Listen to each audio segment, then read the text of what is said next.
नमस्कार दोस्तों, बहुत बहुत स्वागत है आप सभी का आपके अपने YouTube चैनल पे। और मैं हूँ आपकी दोस्त और होस्ट अमृता। तो दोस्तों, आज का जो टॉपिक है जिस पे आज हम बात करने वाले हैं वो है अधिगम व अधिगम वक्र।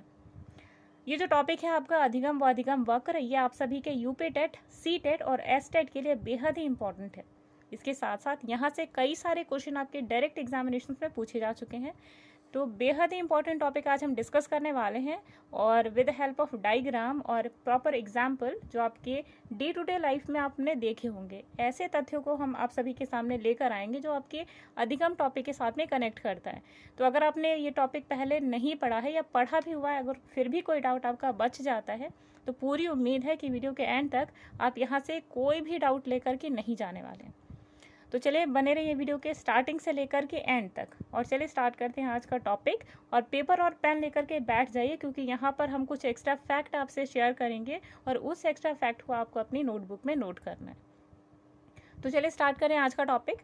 आज का टॉपिक है हमारा अधिगम वक्र। तो दोस्तों, अधिगम वक्र के बारे में डिस्कशन करने से पहले हमें पता होना चाहिए कि अधिगम जो है वो होता क्या है, यानी कि व्हाट इज लर्निंग। तो लर्निंग और अधिगम मतलब होता है परमानेंट चेंज इन बिहेवियर। और आपको याद रखना है कि ये जो परमानेंट चेंज है, या जो आप जिसे चेंज कह रहे हैं, वो है क्या। तो दोस्तों, चेंज मीन्स होता है एक किसी भी एक पर्टिकुलर चीज़ में अगर हम किसी चीज़ को ऐड कर देते हैं या सब्ट्रैक्ट कर लेते हैं, तो वो चीज़ क्या हो जाती है, चेंज हो जाती है। जैसे आपके पास क्या है, अब अगर आप चाय बनाने के लिए किचन में जाते हैं, तो अगर आपने चाय पत्ती की जगह चीनी की जगह आपने नमक ऐड कर दिया, तो वो क्या हो गया, चेंज हो गया। ठीक है, ठीक है। इसके बाद अगर आपने चाय बनाई दूध की, उसमें आपने नींबू ऐड किया, तो वहाँ पर भी वो चाय नहीं बनी। ठीक है। तो दोनों ही तरीके से आपने देखा कि किसी भी चीज़ में या आपके बिहेवियर में, फॉर एग्जांपल, आपने कोई चीज़ ऐड करी या कोई चीज़ निकाल दी, तो वहाँ पे जो परिवर्तन होता है ना, वो आपकी लर्निंग होती है। ठीक है। तो आप एक लाइन में कह सकते हो कि अधिगम मीन्स व्हाट। अधिगम मीन्स होता है परमानेंट चेंज इन बिहेवियर। ठीक है। जैसे आपने अपने जीवन में कई सारी नई बातें सीखी होंगी, नए सारे कार्य किए होंगे और नए सारे विषय सीखे होंगे, तो ये सारे क्या हुए, आपके अधिगम। तो आपकी लाइफ में जो चेंजेस होती हैं, जो आप नई बातें सीखते हैं, नए काम करते हैं या फिर नए विषय सीखते हैं, वो सारे आपके क्या कहलाएंगे, लर्निंग। जैसे फॉर एग्जाम्पल, अंग्रेजी पढ़ना। अगर आप हिंदी मीडियम के स्टूडेंट हैं, या फिर आप जनरली एक छोटे स्टूडेंट की तरह, छोटे बच्चे की तरह जब क्लास में आप एडमिटेड होते हैं, तो वहाँ पर आप 1 2 3 और ABCD सीखते हैं, जो कि बेस होता है आपके आगे की नॉलेज का। ठीक है। तो क्योंकि आपने एक नई चीज़ सीखी है वहाँ पर, तो क्या कहलाएगा, आपका लर्निंग। ठीक है। सेकेंड एग्जाम्पल, कार चलाना। कार चलाना, आपने पहले साइकिल चलाना सीखा है। ठीक है। इसके बाद आपने क्या क्या सीखा, 2 व्हीलर सीखा, जिनमें कि आपका बाइक आता है, स्कूटी वगैरह आती है। उसके बाद फिर आपने क्या सीखा, कार चलाना। तो हर बार आपने क्या हुआ, हर बार आप एक इलेक्ट्रिकल व्हीकल चलाना सीख रहे हैं विद अ प्रॉपर डायरेक्शन, कि आपको किस तरीके से उसे गाइड करना है। ठीक है। तो आपने क्या किया, आपके पास प्रीवियस नॉलेज थी, प्रायर नॉलेज थी, उसके साथ में आपने एक नई चीज़ ऐड कर दी, तो ये क्या हुआ, आपका लर्निंग। सिमिलरली चित्र बनाना। ठीक है। चित्र बनाना कैसे, कि आपके पास कोई मेंटली आपने कोई चीज़ इमेजिन करी और उसे आपने कागज़ पे उकेर दिया या बना दिया, तो ये क्या हुआ, आपका ये जो हुआ आपका लर्निंग हुआ, क्योंकि आपने वहाँ पर अपनी इमेजिनेशन को वहाँ पे ऐड किया पेपर के ऊपर। ठीक है। अच्छा, यहाँ से भी आपके एग्जाम्पल जो है आपके एग्ज़ाम में दे दिए जाते हैं और आपसे कहा जाता है कि इनमें से कौन सी चीज़ है जो कि लर्निंग नहीं है, तो वहाँ पे भी आपको डिफ्रेंसिएशन आना चाहिए। जैसे कि चित्र बनाना, ठीक है, अंग्रेज़ी पढ़ना, कार चलाना, ये सब क्या है, आपके लर्निंग। अगर आपको लर्निंग नहीं कही जाए, कब कही जाए, जैसे आपको पहले से ही पता था कि सेब कैसे काटना है, ठीक है, फिर से आपने दोबारा से सेब काटा, तो यहाँ पर आपकी लर्निंग हुई, नहीं हुई। क्यों? क्योंकि पहले से आपने कोई काम सीखा हुआ था और उसी काम को आप दोबारा कर रहे हैं, तो वहाँ पे आपकी लर्निंग नहीं हुई। लर्निंग तब होती है जब आप कोई नई चीज़ सीखते हो। ठीक है। तो दोस्तों, वही चीज़ है कि जो आपने कॉन्सेप्ट सीखा हुआ है, ठीक है, जो पहले से आपके पास नॉलेज है, उसमें अगर आपने कुछ ऐड किया या कुछ सब्ट्रैक्ट किया, तो दैट इज़ लर्निंग। ठीक है। इतना आपने समझ लिया होगा। चलिए आगे देखें। कभी कभी क्या होता है कि जितने भी आप काम करते हैं, ठीक है, और ये कोई ज़रूरी नहीं है कि उनकी जो रेट हो वो फिक्स हो। फॉर एग्ज़ाम्पल, जैसे थॉर्नडाइक के लॉ में आपने पढ़ा होगा कि जो चीज़ के लिए आपकी जो अट्रैक्शन है या आपका जो इंटेंशन है, जो जितना ज़्यादा स्ट्रॉन्ग रहता है, वो चीज़ें आप उतनी जल्दी सीखते हैं। ठीक है।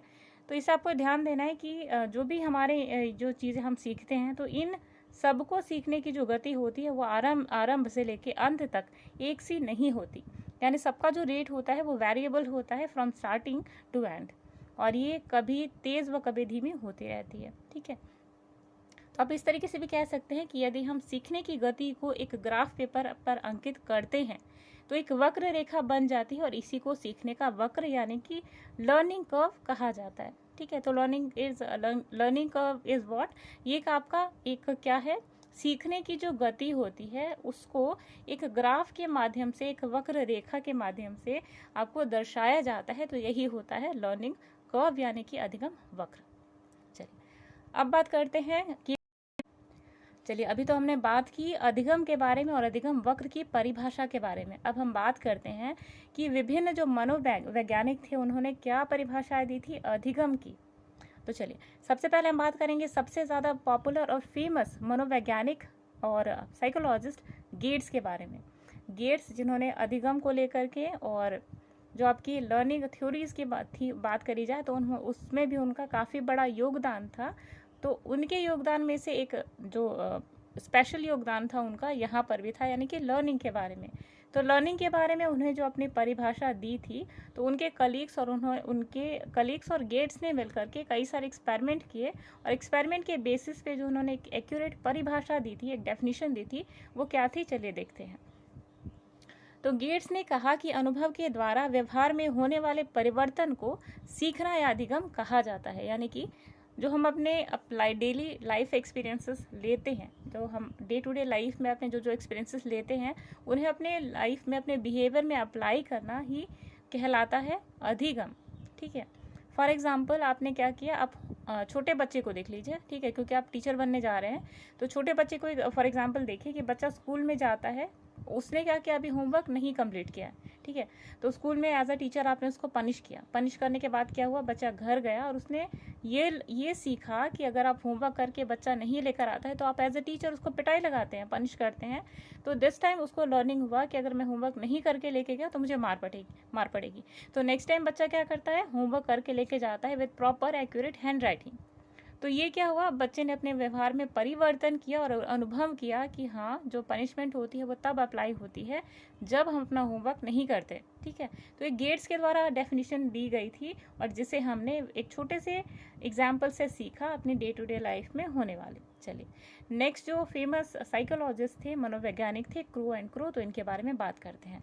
तो क्रो एंड क्रो के अनुसार सीखने के अंतर्गत जो आदतें होती हैं, ज्ञान होता है तथा व्यवहार, इसको ग्रहण करना इन सभी में शामिल होता है। यानी कि जो लर्निंग है वो कैसे होगी, जब हम अपनी हैबिट्स और ज्ञान के द्वारा अपने व्यवहार में जब उन चीज़ों को शामिल कर लेते हैं, तो ये कहलाता है आपका क्या, अधिगम। जैसे आपकी हैबिट है रोज़ 4 बजे उठ के पढ़ाई करने की। ठीक है, अब आपको क्या लगा कि बहुत ज़्यादा हो रहा है कि आप 4 बजे उठ जा रहे हैं, लेकिन आपकी जो नींद है वो बार बार हैवी होती जा रही है, और आपने 4 बजे उठा तो ज़रूर लेकिन पढ़ाई नहीं करी, उल्टे आपकी नींद डिस्टर्ब हो गई। तो इसके बजाय आपने यहाँ से एक नई हैबिट सीखी कि आपको 4 बजे उठने की जगह 5 बजे उठ के पढ़ना है।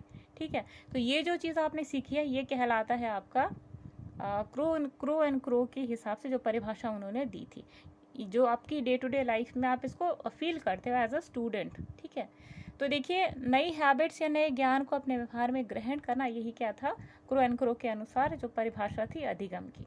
अब देखिए पॉल के अनुसार, तो पॉल ने क्या कहा था, अधिगम व्यक्ति में एक परिवर्तन है जो उसके वातावरण के परिवर्तनों के अनुसार होता है। यानी कि कोई भी व्यक्ति जो अपने सराउंडिंग में हो रही चीज़ें होती हैं उनके अनुसार जो खुद को परिवर्तित कर लेता है, यही कहलाता है आपका परिवर्तन। तो पॉल के अनुसार ये डेफिनेशन थी। कैसे, जैसे आपको पता है कि आपके आसपास में बहुत ज़्यादा नॉइज़ है, बहुत ज़्यादा शोर है, और इस वजह से आप जो है घर में पढ़ाई नहीं कर पाते।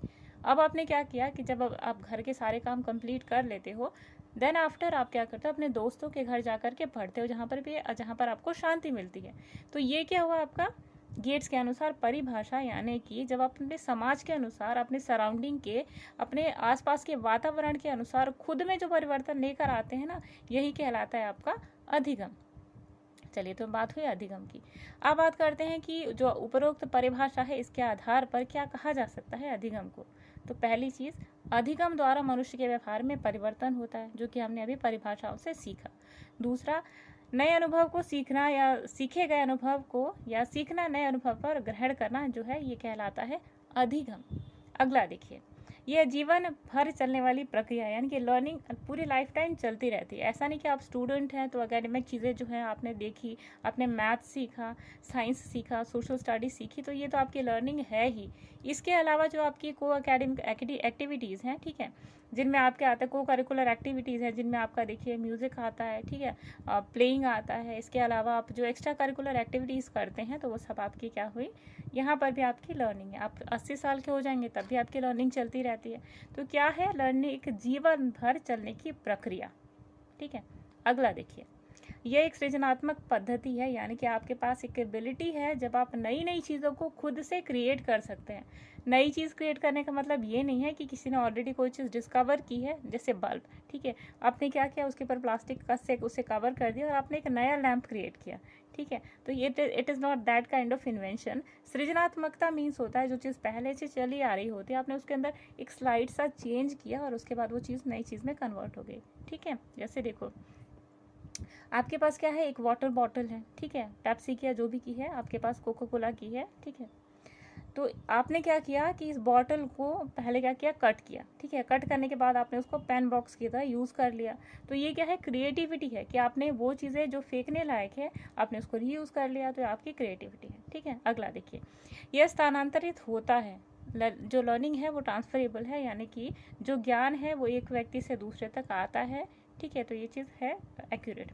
अगला देखिए, सीखना सार्वभौमिक है। सार्वभौमिक मतलब कि आप अपने घर पे भी सीख सकते हैं, आप अपने दोस्त के घर भी सीख सकते हैं, स्कूल में भी सीख सकते हैं, इवन आप रास्ते पे चलते भी सीख सकते हैं।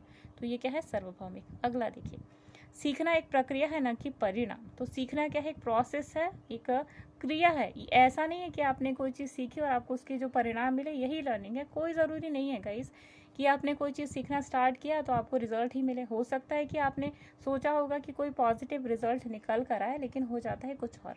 जैसे आपने आप क्लास में अपना सम अच्छे तरीके से करके लेके गए, लेकिन वहाँ पे एक्यूरेसी के साथ में सम नहीं हुआ और आंसर क्लियरली नहीं निकला, ठीक है। तो यहाँ पे आपको परिणाम नहीं मिला जो आपने सोचा था, लेकिन लर्निंग तो तब भी हुई ना। आपने वहाँ पे सीखा कि हाँ, इस सम को उस तरीके से नहीं करना है जैसे आपने किया, ठीक है। तो ये भी आपका लर्निंग है। अगला देखिए, यह एक मानसिक प्रक्रिया है। तो ऑब्वियसली ये क्या है, आपकी मानसिक प्रक्रिया। मानसिक प्रक्रिया मतलब कि यहाँ पर आपने जो भी लर्निंग की है उसमें आपके ब्रेन का कम्प्लीटली इन्वॉल्वमेंट है, ठीक है ना। अभी हमने कहा कि जब आपका इंटेंशन नहीं होगा सीखने का, जो कि आपके थॉर्नडाइक का नियम है, तत्परता का नियम, अगर आप तत्पर नहीं हो, रेडी नहीं हो सीखने के लिए, तो आप कितनी भी कोशिश करें, टीचर आपको कोई भी टीएलएम के साथ में पढ़ाए, चार्ट के साथ में पढ़ाए, ठीक है, मॉडल के साथ में पढ़ा रहा है, आप नहीं सीख सकते जब तक कि आपका इंटेंशन खुद का ना हो, ठीक है। तो ये एक प्रॉपर सी डेफिनेशन है जो कि आपको जाना बेहद ही ज़रूरी था। अगला देखिए, प्रगति और विकास है। तो ऑब्वियसली जब चेंज होता है बिहेवियर में तो यहाँ पर प्रगति तो आपकी होगी ही, विकास भी होना स्वाभाविक है। तो ये थी हमारी अधिगम के बारे में जो भी हमने एक्यूरेट चीज़ें आपको बताई। ये आपके एग्जामिनेशन पर्पस से बेहद ही इंपॉर्टेंट है। अच्छा, यहाँ पे आपके क्वेश्चन क्या आ सकते हैं, तो क्वेश्चन आ सकता है कि गेट्स के अनुसार अधिगम की क्या परिभाषा थी, क्रू एंड क्रो के अनुसार अधिगम की क्या परिभाषा थी, पॉल के अनुसार अधिगम की क्या परिभाषा। अच्छा, अब इस टाइप के क्वेश्चन भी आपके एग्जाम में आ सकते हैं कि आपको 4 ऑप्शंस दे दिए जाएंगे इन सभी में से, और आपको क्या करना होगा कि इन सभी में से आपको चूज करना होगा कि कौन सा लर्निंग का आधार नहीं है, यानी अधिगम का आधार नहीं है। तो यहाँ पर भी आपको ये 1 से लेकर 9 तक के जो ये सारे स्टेटमेंट्स हैं आपको याद करने हैं, आपके एग्जामिनेशन पर्पसेस से बेहद ही इंपॉर्टेंट है। चलिए अब बात करते हैं अधिगम वक्र की परिभाषाओं के बारे में। अधिगम वक्र जिसे लर्निंग कर्व भी कहा जाता है। तो सबसे पहले हम बात करते हैं स्किनर के बारे में। तो स्किनर एक बहुत ही विख्यात सुप्रसिद्ध मनोवैज्ञानिक थे और उन्होंने अधिगम वक्र के बारे में क्या परिभाषाएं दी थी, चलिए बात करते हैं। तो स्किनर ने कहा था कि अधिगम वक्र किसी भी दी हुई क्रिया में उन्नति या अवनति का वर्गीकृत कागज पर ब्यौरा है। यानी कि स्किनर ने कहा था कि कोई भी ऐसी क्रिया जिसमें उन्नति या अवनति हो रही है उसको कागज पर उसका ब्यौरा देना, यही लर्निंग कर्व होता है, ठीक है। ये किसने कहा था, स्किनर ने। इसके बाद अलेक्जेंडर आया, तो अलेक्जेंडर ने जो परिभाषा दी थी उनमें आया था कि जब आंकड़ों को वर्गीकृत कागज पर या वर्गाकार जो कागज है या वर्गीकृत कागज है उस पर अंकित किया जाता है तो ये वक्र बन जाता है। ठीक है, अगला देखिए गेट्स के अनुसार, तो गेट्स ने क्या कहा था कि अधिगम के वक्र की परिभाषा अधिगम वक्र उन्होंने कहा था गेट्स के अनुसार कि अधिगम वक्र सीखने की क्रिया से होने वाले गति और प्रगति को व्यक्त करता है, यानी कि कोई भी ऐसी एक्टिविटी, कोई भी ऐसी क्रिया जिसमें होने वाली गति यानी कितना डेवलपमेंट हो रहा है, कितना डिक्रीमेंट हो रहा है, तो ये सारी चीज़ें जब आप ग्राफिकल माध्यम से व्यक्त करते हैं तो आपका क्या कहलाता है, अधिगम वक्र। आखिरी देखिए रीमर्स और उनके साथियों ने कहा था सीखने के वक्र के बारे में कि सीखने का जो वक्र है किसी दी हुई क्रिया की आंशिक रूप से सीखने की जो पद्धति होती है इसे कहा जाता है अधिगम वक्र। ठीक है, तो अलग अलग मनोवैज्ञानिकों ने अपनी अलग अलग परिभाषाएं दी थी। अब देखिए आप अपनी स्क्रीन पर देख रहे हैं अधिगम वक्र की एक इमेज, तो ये होता क्या है एग्जैक्टली, तो आप जब एक ग्राफ प्लॉट करते हैं अधिगम और समय के बारे में, तो अधिगम समय के साथ कितनी प्रगति करता है इसी को जब आप ग्राफ के माध्यम से रिप्रेजेंट करते हैं तो ये क्या होता है आपका लर्निंग कर्व, यानी कि अधिगम और समय के बीच में जो कनेक्शन होता है with the help of graph जब आप ये प्लॉट करते हैं तो ये आपका क्या कहलाता है अधिगम वक्र। ठीक है, तो दोस्तों आज की वीडियो को यहीं ख़त्म करते हैं। आज हमने बात की लर्निंग कर्व के बारे में, लर्निंग के बारे में और उसके इम्पोर्टेंट कैरेक्टरिस्टिक फीचर्स के बारे में, और अलग अलग मनोवैज्ञानिकों ने अधिगम वक्र और अधिगम के बारे में क्या क्या परिभाषाएं दी थी इसके बारे में हमने बात करी अभी।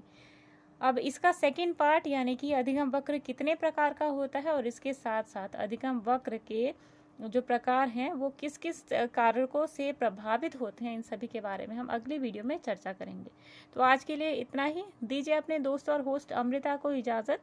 मिलते हैं नेक्स्ट वीडियो में जो कि और भी ज़्यादा यूज़फुल होगी आप सभी के लिए। तब तक के लिए हमें अलविदा दीजिए। नमस्कार।